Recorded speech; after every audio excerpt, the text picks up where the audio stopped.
10, 9, 8, 7, 6, 5, 4, 3, 2, 1. Champions! Wrexham are promoted. They have their storybook ending. You can walk through the fire. You can walk through the fire. When it's down to the wire. You can walk through the fire. Howdy, y'all, and welcome to the Wrexham Texan. My name is Jake Green. All right, y'all, we have had, this is going to be podcast number 2 of this week. And I'm talking today about the game versus Sutton United, as well as the episode of Welcome to Wrexham entitled Glove Triangle. And I've got a lot to say about the latter. I have some things to say about the Sutton game as well. So let's just get right into it. But first, before we get right into it, let's not get right into it, actually. If you haven't yet, go follow me on Instagram and Twitter, WXM Texan, on both platforms. I post Texan of the match, quote of the day, tweet of the day, or X of the day, whatever you want to call it. Don't really care. I'm calling it a tweet. I'll probably call it a tweet until the day I die. So we'll see how that goes.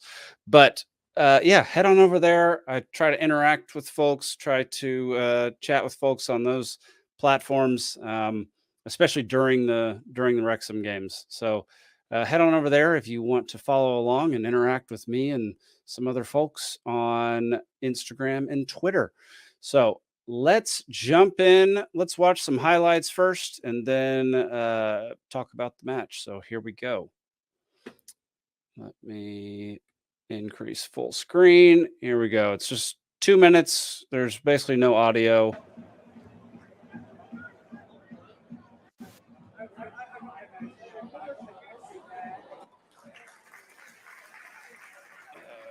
Just the shorter highlights. It's a very we definitely dominated this game. I mean, as far as possession and just most of the statistical categories. And man, this shot, Mullin, what a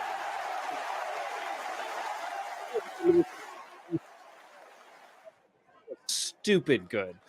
And here's Barnett with a just rocket into the bottom 90. Goalie was able to stop it. And then Jones gets it back.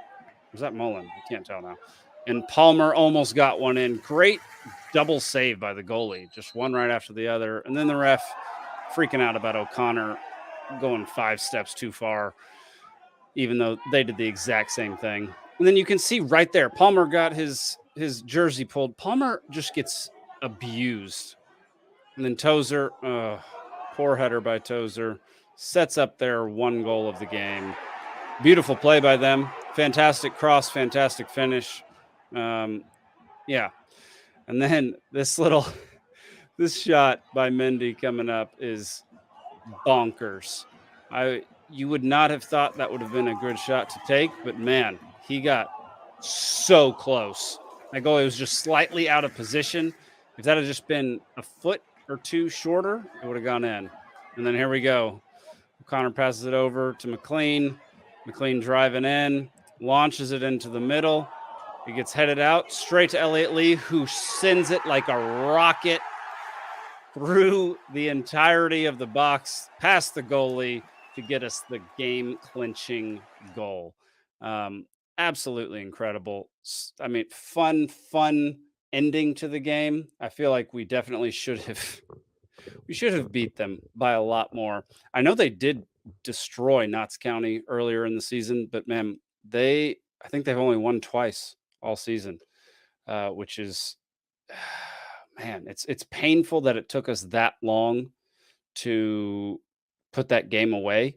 I had predicted a 4-0 finish. It was a 2-1 finish. I was way off. It was not great. I was watching half the game on my phone as I was doing I do real estate photography when I'm not doing anything else. And I was walking around the house with phone in one hand, camera in the other, just snapping shots with one hand and watching the game with the other. So I hope those shots turned out okay for the client, because I was very distracted during yesterday's shoot. Let's go over some stats and talk about the game real quick. Let's see. I don't like how does that.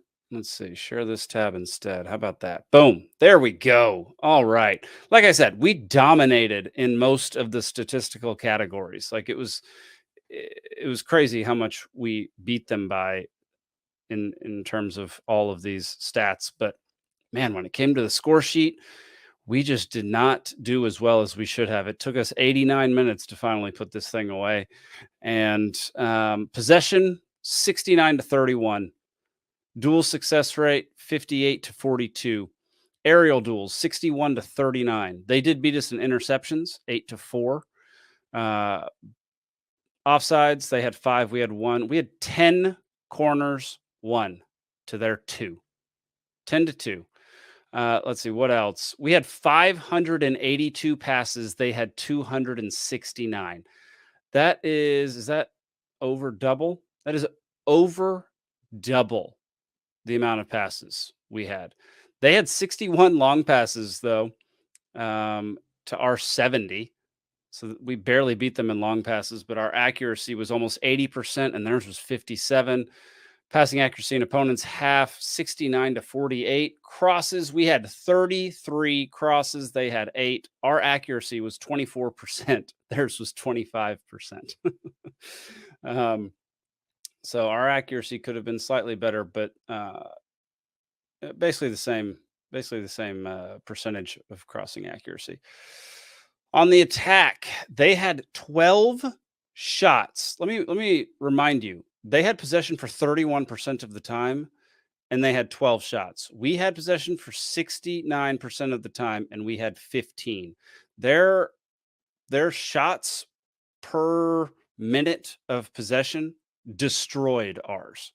So they took advantage of the times when they had the ball. They really pressed us. There wasn't, it wasn't for very long. Obviously, it was for less than a third of the game. But when they did have the ball, they were in our box or near our box and really pushed forward and pushed to our end of the pitch. They had 1 shot on target. Guess which one that was? We had 5. We had 5 block shots. They had 3. They had 8 outside the box. No, they had 6 outside the box. We had 8. They had 6 inside the box. We had 7. Our shooting accuracy was 33%. Theirs was 8%. So if they had just been more accurate, they could have easily won this game or at least tied it. I don't know what we were doing, but this should have been something where we dominated them. I mean, I know it's football and everybody in this league has some good sides and bad sides, but man, they are just not in good form. They have not been playing well. I don't understand how this happened. We're going to talk about Tozer here in a little bit. Let's see. Our defense, we had 18 tackles. They had 10. About the same tackle success rate. They had 34 clearances, and we had 25. That's a ton of clearances, y'all. And like I said last episode, clearances, I think, are a good indication of who is winning the match overall. And the fact that they only had 9 more clearances than us, I don't know. Yes, we won the match, but we did not play as well as we should have. We had 10 fouls conceded. They had 6. We had 3 yellow cards. They had none. I honestly, since I was watching on my phone, I wasn't able to see as well when it came down to fouls or penalties or anything like that. So I can't really comment on the refereeing because the phone screen is tiny. I'm moving around. It is what it is. So I don't know how that turned out, but man, I do not care for how we played yesterday. It was extremely painful that it took us that long to put Sutton away. Mullin, though, that goal was unbelievable. A sick curved shot right over the goalie, hit the post and in. Yeah, classic Mullin. That had to have been from like, what was it, like 25 yards out, maybe? I mean, that was a long shot because it was to the opposite corner. That was, I mean, what a shot. That's what makes Mullin. He's just so freaking good. What else? So Tozer came in the game after O'Connell got hurt. O'Connell was my Texan of the match the game prior to this. Didn't know it, but apparently so many people picked him to be the man of the match for that game. I just thought he played phenomenally well. And it was really unfortunate to see him go out. I was excited to have Tozer back in to see what he did. And man, I love Ben Tozer, but gosh, it seems like he's maybe lost a step. He made some unforced errors, some critical errors, one in particular that very easily could have been the reason why we got 1 point instead of 3 if it hadn't been for Elliott Lee. So I don't know. I'd be interested to hear other people's thoughts on this. Ryan and Sharon talked about it on the Me, the Wife, and Wrexham podcast the other day. And I just, man, I feel for the guy. Like, he's had a rough year, but he just might not be able to make it in the starting lineup anymore. And I hate to say that because I love that dude. I loved watching him play past 2 seasons. Loved him on the documentary.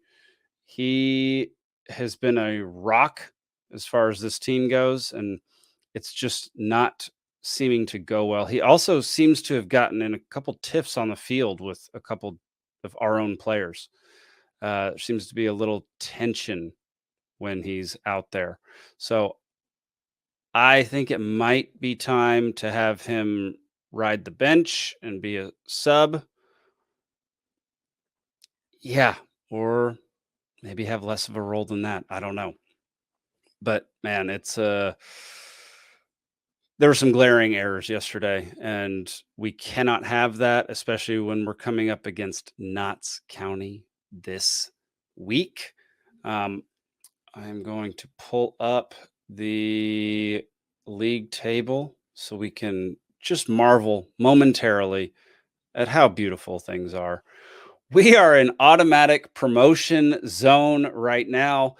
27 points, Notts County with 30. We could tie them on Saturday.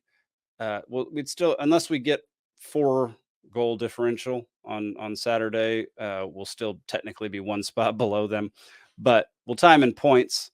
And then Stockport still on a freaking roll. They've won at least 6 games in a row. I feel like it's more than that. This page says 6 games, but I think they won 1 or 2 prior. So they are crushing it. We're also doing pretty well. I mean, we've won 3 out of the last 6, drawn the other 3, haven't lost in a while, and Notts County has. So Notts County not in the best form at the moment, but still crushing it. I mean, still, they have 30 points. They've won 9, which is 2 more than we have. They've drawn 3 and lost 3. So they've lost more than we have, but they've also won more than we have. We just keep drawing. We keep drawing a lot. And I just hate a draw. We don't really end games over here in the U.S. with draws. It drives me a little nuts, but it does make sense it does make sense. I can see the pros and cons of either playing overtime, extra time, whatever you want to call it, playing extra time. I can see the massive downside of, if it's still tied after that, going to penalty kicks, because I do not think your season should be determined because of PKs. PKs is barely, in my opinion, barely part of the sport. It doesn't really prove who the better team is. It's more of a game of like who some of the best individual players are, not your team as a whole. So like I would never want to end league play games on PKs. I much prefer to save that for tournaments when it's absolutely necessary. So, but maybe an extra time. Man, I hate draws. I hate it.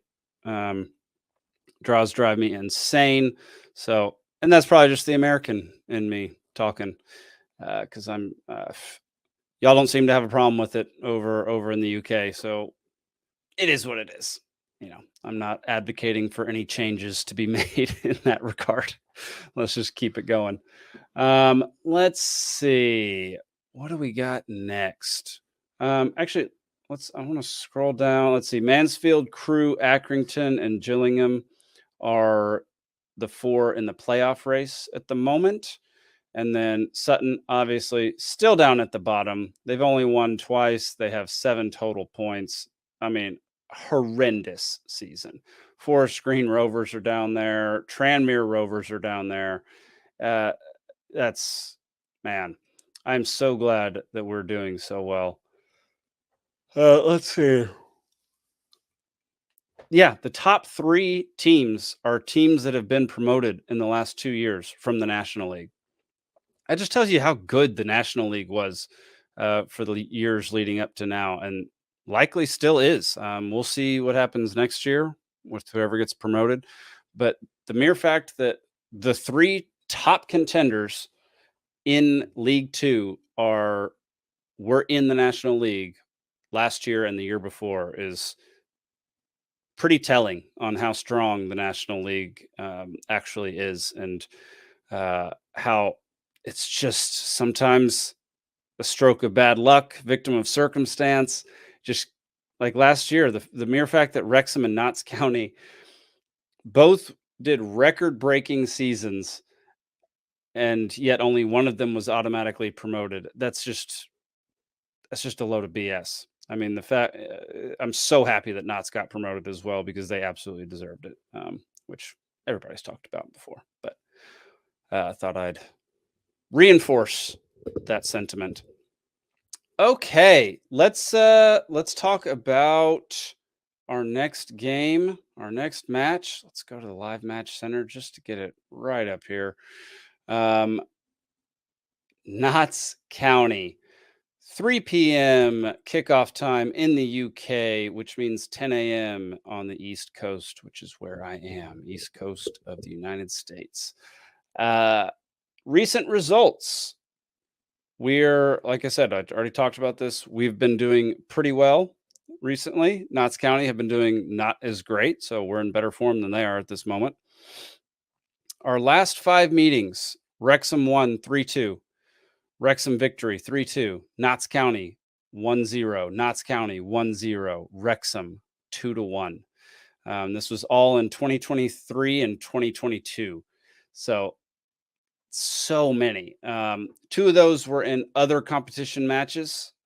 One was in the FA Trophy, and then 2 of those were in the Vanarama National League game. This one being that famous Ben Foster save, which will go down in Wrexham history as one of the best moments to get us out of the National League. Absolutely fantastic. So yeah, I'm very much looking forward to this. This has been circled, highlighted in bold on my calendar since the schedule was announced. It's going to be an interesting one, y'all. I want to talk about, or I want to make a prediction. Man, I don't even know. It's at Notts County, which is the downside in this scenario. So it's not ideal, but oh man, I'm predicting a draw. Oh boy. I predict that we will tie with Notts County, draw with Notts County on Saturday. I'm going to say 3-3. High scoring affair. It's going to be nail biter. a nail biter, not nail biter. It's going to be a nail biter. You're going to be gripping the edge of your seat. I'm going to be screaming at the TV. I'm very excited. I'm very excited about it. So there you have it. 3-3 draw on Saturday is the prediction of the Wrexham Texan. Okay, let's transition over to the latest, not the latest, but Welcome to Wrexham episode titled Glove Triangle. Great name for an episode. Absolutely love that name. All right. I got to pull up notes as well as prepare my. Got a lot to say about this one. Okay. First off, the episode starts off. I mean, obviously, it's about goalies. The whole episode is about the goalkeeper situation in Wrexham. You get to see Rob Layton come back and play at Bromley. They talk about how you cannot lose your job to injury on this team. I understand completely that sentiment. That being said, if you end up, and I'm not saying this is the situation that Wrexham was in, but if you end up being replaced by somebody because you were injured and that person turns out to be a freaking superstar, I don't necessarily agree with the policy of you do not lose your job due to injury. It's not fair. It's not pleasant. No one wants to hear that. No one wants to get injured, think they're the starter when they come back, and then not be the starter because their backup is playing so stinking well. But it happens. And I think it's sports. It is what it is. You are owed nothing in life. Nothing in life is owed to you. You got to work for it, and you'd have to prove, if you're coming back, you'd have to prove that you were the better for that position. And again, this is not necessarily what happened with Wrexham, because Rob Layton is a fantastic keeper. But Mark Howard did play 38 games leading up to this point and kept us at the top of the league. So Rob Layton probably could have done the same thing, but the fact that Mark Howard did do it should mean something in regard to him being able to keep his starting spot. Mark Howard, though, you learn a lot about his character in this episode, and man, he does a great job of keeping it together, staying positive. He says that he is here to support and help Layton as he comes back and takes his job. That's some character right there. That's amazing. That's the kind of person you need on your squad, especially one in the goalkeeper position, because they mentioned in this episode there can only be one. There's multiple defenders on the field at a time. There's multiple midfielders, multiple strikers or forwards, and only one goalie. That's it. So the fact that Mark Howard is so understanding and is such a team player probably made things so much easier for everybody, especially I'm sure that different loyalties begin to form between different players and different goalies. So I'm sure there were some people who liked Layton being goalie more than Howard and vice versa. And so if you have some type of contentious relationship between two of the goalies, I imagine that creates some, especially if the goalies are up for the same position and have a right to it, have a claim to it, not a right, a claim to it. I imagine that could divide a locker room and make things very tense, awkward, and that's never good for morale. It's never good for team cohesion. So the fact that Mark is so understanding, so much of a team player, I'm sure made things so much easier for Parkey and all the coaches. But They play Bromley. He hurt himself the past 2 games that he played at Bromley. And this is what happened this time. Here we go. 43 minutes has gone, and I kick a ball. I just kind of like, I just felt something weird, like just my knee. Oh, Rob, your freaking knee. You tear your MCL with just a simple kick. That is brutal. There's been a massive trend recently of players and teams refusing to play on turf. And honestly, this is a good indication of why.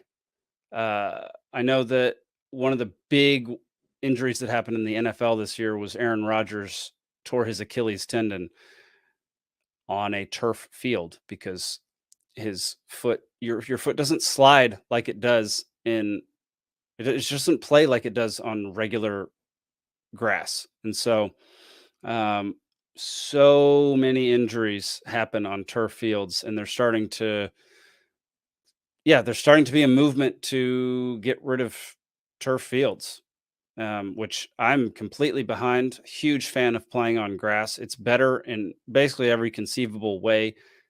The only way it's not better is that grass can die and get destroyed, whereas turf is much more resilient. If it snows on a turf field, you can just scoop it off. If it snows on a or rains, on a grass field, it's going to start to destroy it. So the monetary benefits are probably in favor of turf fields, but if you're looking out for the safety of your players, it is probably best to have a good grass field. And so it was clear. I mean, it's just so clear that that's what did it to him. And you just see him in this interview. He is unhappy. He's not happy. He's not how he started off in the first season of Welcome to Wrexham.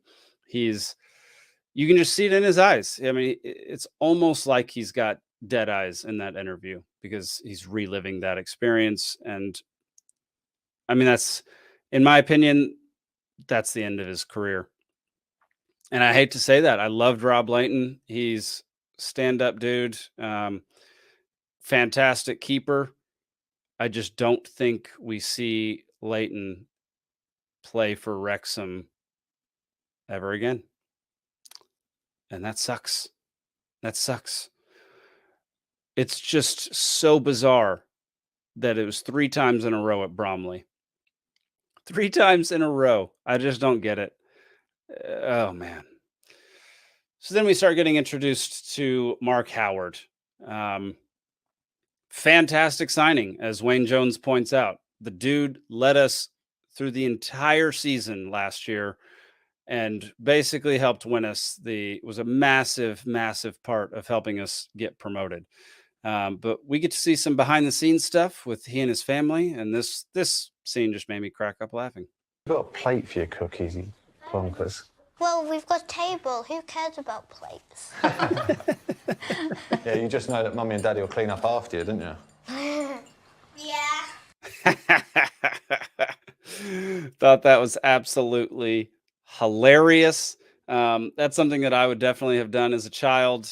And they kind of go on to mention, like, let's see. He talks about how he's coming to the end of his career, which he is. He's 38, 39 now, maybe almost 40. And they were trying to figure out what club to go to finish out his career. And they just thought Wrexham was a really good fit. And I said this last episode, multiple people have said that. Anthony Ford said it last episode. Paul Mullin said it in the first season. Elliot Lee has said it. Like Wrexham, gosh, I just can't wait to get there. But Wrexham seems like a very welcoming and inviting town. And it seems like it's a really strong community. And I like it when people move to places because the people there are great. Because the people aren't great everywhere. Like my little cul-de-sac that I live in, the people are fantastic. But our last house that we lived in, that neighborhood, no, not so much. So, yeah, it's great that we're able to pull in all these players and they're happy to live in Wrexham. That makes things so much better. Let's see. His wife mentions that he's really good at coming home from work and just unplugging from football entirely, and being a good dad. And he seems like a great dad. Seems like a great dude. He starts talking about his yours, mine, away, which I actually have never listened to a single episode of yours, mine, away. Pretty embarrassed to admit that. Uh, I definitely should check out a few episodes because Mark Howard seems like a really great dude, and the production quality of his set is fantastic. I always see his posts on his Instagram about it, but I never actually tune in to what they're saying on the podcast. He's studying journalism and media so that he's got things in place after football. Fantastic. I do not think enough sports players, athletes, whatever, enough athletes plan for their future after their sport ends. The super famous ones who are making millions and millions and tens of millions of dollars, obviously they don't have to plan as much because if they're smart with their money and they're saving, then they'll be okay pretty much for life. But for those, in League Two, League One, definitely the National League, they have to be thinking about it because they're going to have to get a job once their football career ends. So I love that he is studying journalism and media and basically starting his next career before his first career ends. It's fantastic. He thinks he's still 100% mentally, and he really wants to get to 40 playing football. And it's just so clear that he loves what he does. It's fantastic. We then come to the biggest news of last season: Ben Foster coming out of retirement, coming back home in a way. It's a full circle moment where he was on loan to Wrexham when he got his first few starts, and now he's come back to end his career in Wrexham. So he starts and ends his career in Wrexham, even after getting a offer from Newcastle. And they don't mention that here, but I don't think I wrote that down. Could have sworn I wrote that down. But yeah, he turned down big money for Newcastle to come and play for peanuts in Wrexham, which we'll get to. Oh no, I did. We'll get to that in a minute. I have a bone to pick with this episode. I have a bone to pick, and I'm going to show you the clip, and we're going to discuss it at length. American friends call me and they're like, who's Ben Foster? We don't know much about soccer. I said, well, it's very simple. It's like signing the Tom Brady. The Kobe Bryants of the world, the Michael Jordans of the world, the Tom Bradys of the world. Ben Foster, he is that player.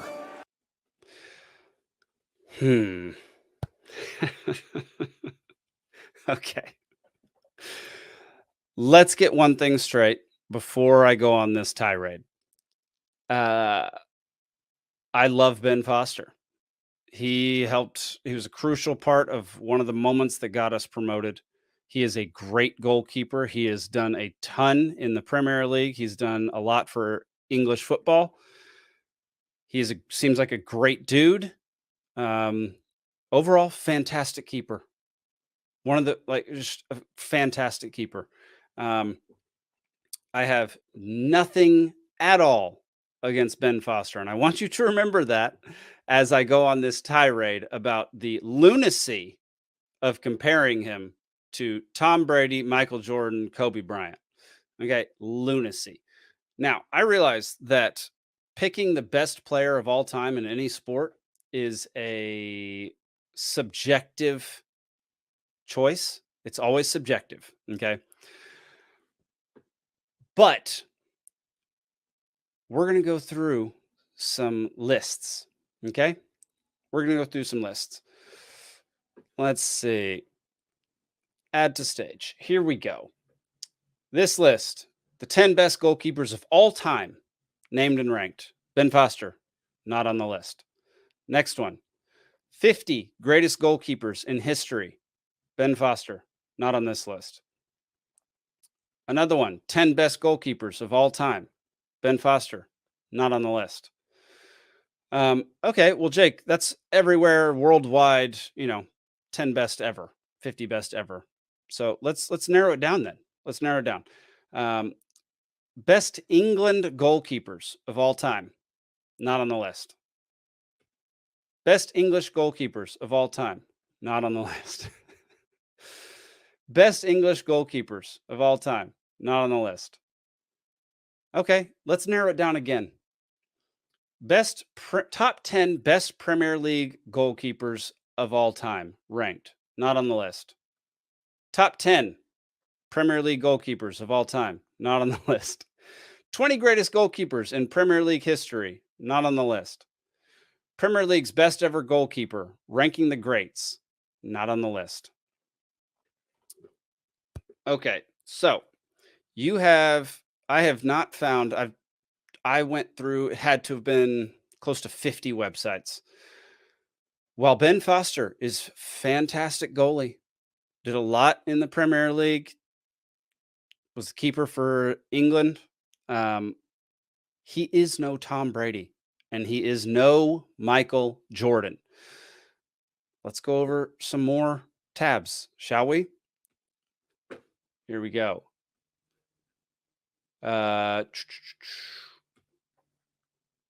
Best quarterbacks of all time. Number 1, Tom Brady. Number 1, Tom Brady. Number 1, Tom Brady.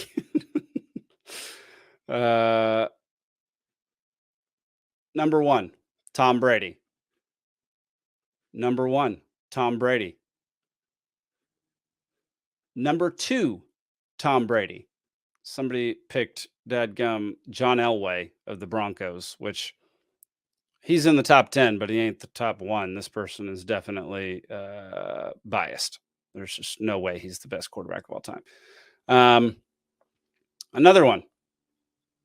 Number 1, Tom Brady.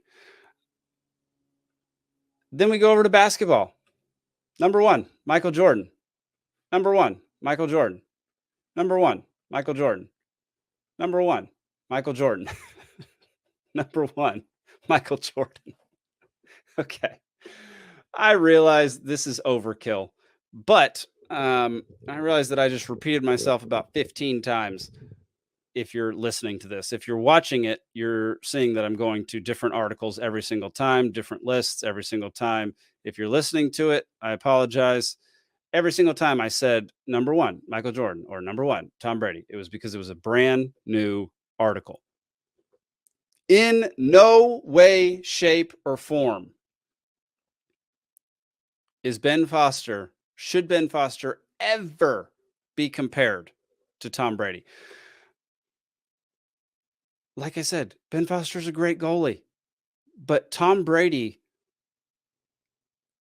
the quarterback position in the NFL is the most difficult position in all of sports. Any sport in the world, the quarterback is the most difficult position to play. Not only that, Tom Brady, I would argue there isn't even a case to be made that the best quarterback of all time isn't Tom Brady. That's how good that man was. As soon as he left the New England Patriots, they dissolved into obscurity. They are so bad now that it's actually painful. And not painful for me, but painful for the fans, I'm sure, and painful for Bill Belichick. The year that he went down to Tampa Bay as a 39 or 40-year-old quarterback, he won the Super Bowl. Okay, so do not give me this crap. Robin Ryan, you need to get your crap together, because you either do not pay attention to either the NFL or English football. It's likely the latter. And then who's the guy who Friends. Let's see, is it Aiden Davison? Was that? Yeah, Aiden Davison. I would imagine that he doesn't pay attention to the NFL because I know I'm making a huge deal out of this one little segment, but it is important. It is important when you're arguing about sports to get things correct, because I could argue sports all freaking day. In fact, I have. Me and my friends talk and argue about sports all the time, especially growing up. Who's the best this? Who's the best that? Well, I'm here to tell you that Tom Brady is incomparable. Michael Jordan is a great. I mean, there are some people make the argument that LeBron James or Kobe Bryant was better than Michael Jordan. LeBron might have the strongest case. However, he's not. Michael Jordan is number one by far of all time. Period. I will challenge anybody to that argument, and I'll challenge anybody, like, just the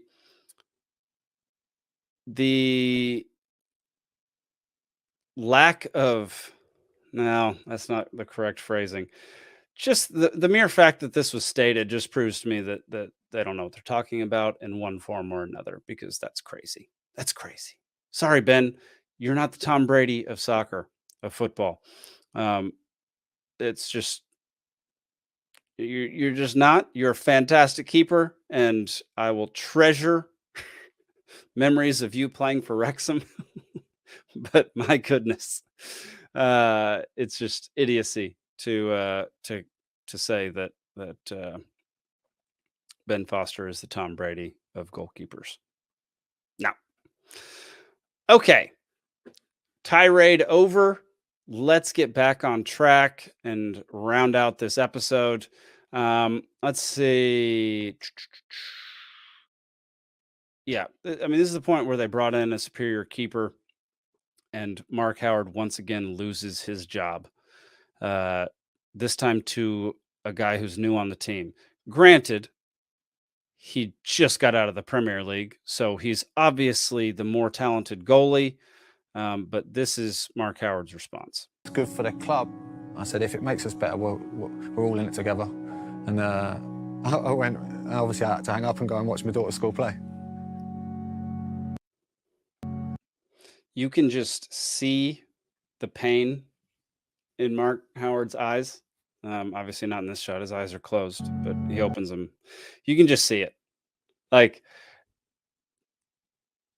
to swallow your pride that often and to allow the team to keep functioning as normal and to not throw a hissy fit or a tantrum or make things difficult, that takes so much character. And I appreciate Mark Howard so much for maintaining his cool, maintaining his mental state of whatever's good for the team is what he wants to do. That's a big man. Bravo, Mark. You are a stud, and I absolutely love it that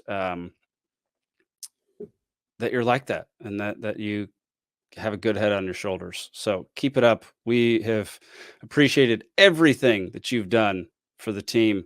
And yeah, sometimes you take a lot of grief, hate online, but man, you absolutely crushed it for us. You are one of the primary reasons why we're in League Two now. So thank you for all of that. And yeah, I hope your career in journalism and sports journalism, I guess, goes very, very well for you.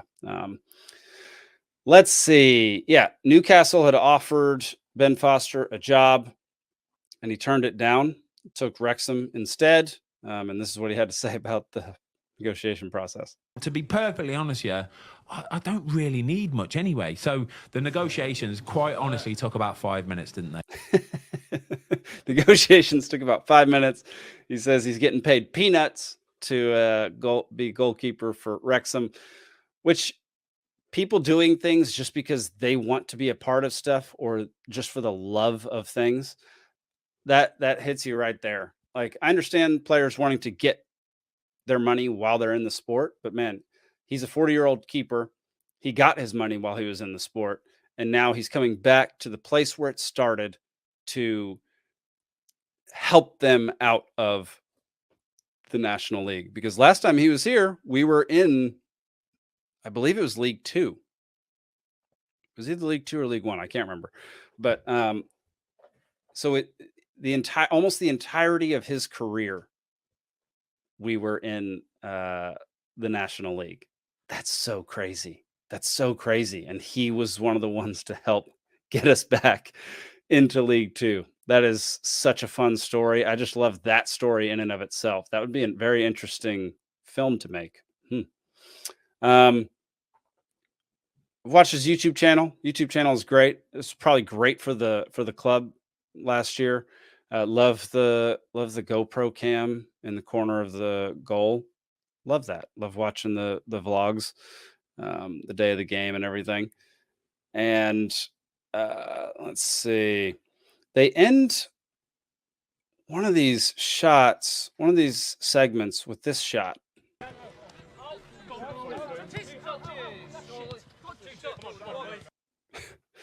Which is like a really nice shot. Something about it, though, stuck out to me. It just didn't feel like a normal, like, go to commercial shot. I don't know. I can't really put my finger on it. And I'm certain that no one else thought this, but I just didn't think it was the right shot, or there wasn't enough background music, or just something didn't fit the usual Welcome to Wrexham style with this shot. So I don't know what it is. I can't put my finger on it, but I just wanted to point that out. Well, then he starts playing his first game back, which is, who was it? Dadgummit. I didn't write it down. I forget. So whatever. He does this. He makes this incredible save during the first match. He's, wiping off the rust, all that good stuff. And this is one of the responses. There we go.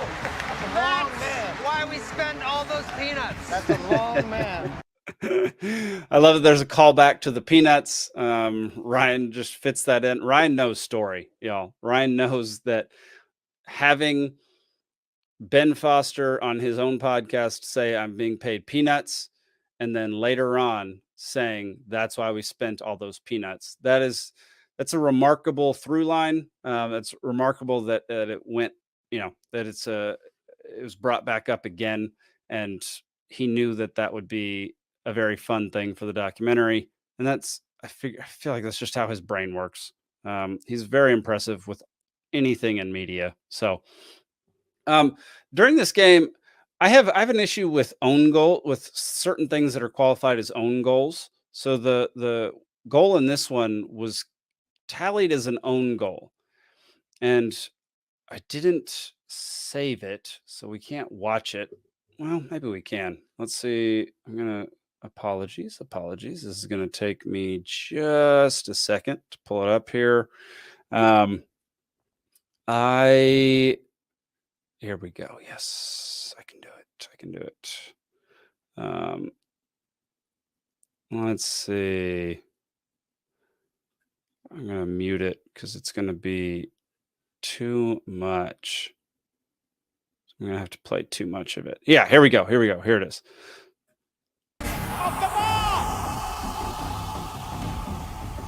Has it gone in? I think it has. I just do not consider this to be an own goal. Wrexham build up nicely. Lee now, left hand side, cuts inside, beats his man, squares it. Cannon helps her on first time. Driven shot off the bar. Like, yes, it hit off the goalie. Has it gone in? I think it has. However, I don't understand how this is qualified as an own goal. Like, I mean, I do kind of understand because the last person it hit off of is the goalie. However, like, who was it? Cannon that shot it, I think. The goalie was in midair when that ball hit him. He had no control over his body. It hit off the post, hit off the ground, hit him in midair, and then bounced back towards the goal. And he dove after it to try to hit it out, and it went in anyway. I do not care for that as an own goal. I think an own goal should be far more like, basically you have possession, or you're the sole person, you're the sole reason why it went in the goal. I believe that should be qualified as an own goal. Whereas this, I think this goal should be given to Andy Cannon. It was a fantastic shot, and it is what caused the goal. The goalie didn't cause the goal. He was basically a ricochet off of this shot. And so, yeah, I just don't think it should be considered an own goal. That's all. So, then we get to Ben Foster. I mean, he did fantastic first game for him. We win 3-0, and then we get to this fantastic quote from him. Get too high, yeah. Don't ever get too low. It's a simple. Try and stay somewhere in that middle bit. If you can stay there, you won't go far wrong. Darn right. That makes total sense. Don't beat yourself up too much, and don't get too full of yourself. Don't get too high in the moment. Don't get too low in the moment, because things pass and you still have to be the goalkeeper. You still have to perform, and having, going down into those valleys or up to those peaks it's a long way back to that middle ground sometimes. And being able to stay in that middle ground and be consistent with your attitude, with how you're feeling and how you're reacting to games and matches and mistakes and victories. It definitely seems like a very important part of being a goalkeeper or just an athlete in general. So, yeah, fantastic advice for the end of this episode. And we end with Notts County still not having lost a step in the race for automatic promotion. So there you have it, y'all. That'll do it for this episode. Notts County coming up on Saturday. Looking forward to it. My prediction, 3-3. Like I said before, 3-3 draw at Notts County. Going to be a heck of a game. Cannot wait. Go follow me, Instagram, Twitter, WXM Texan. And if you'd like to come on the show, I'd be happy to have guests come on here. I believe my brother will be coming on soon once the FA Cup starts, because he has lots of opinions about the FA Cup, which I'm excited about. I believe Simon Cook should be coming on soon. Talk about a little heat that I got in with a clip of me commenting on him in one of my first video episodes. So that should be fun. I think that'll do it, y'all. So let's go destroy Notts County. I mean, while I chose a 3-3 tie, 3-3 draw, I still think we can kill them. Let's just pound them into the ground and get away with 3 points. All right, y'all. That'll do it for this week. Up the town. Search my soul with all your heart. You're gonna see it. You're gonna see it. And if you knock my soul with all your strength, you're gonna find it. You're gonna find it.